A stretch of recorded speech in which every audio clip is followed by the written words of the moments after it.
تنادوا اليوم أيها المجرمون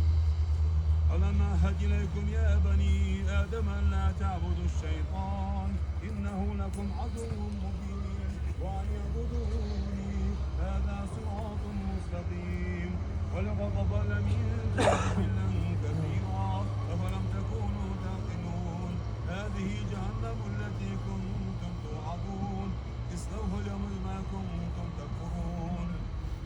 اليوم نختم على أفواههم وتكلمنا أيديهم وتشهد أرجلهم بما كانوا يكسبون ولو نشاء لطمسنا على أعينهم فاستبقوا الصراط فأنى يبصرون ولو نشاء لمسخناهم على مكانتهم فما استطاعوا مضيا ولا يرجعون ومن نعمره نكسه في الخلق فلا يعقلون وما علمناه الشعر وما ينبغي له إن هو إلا ذكر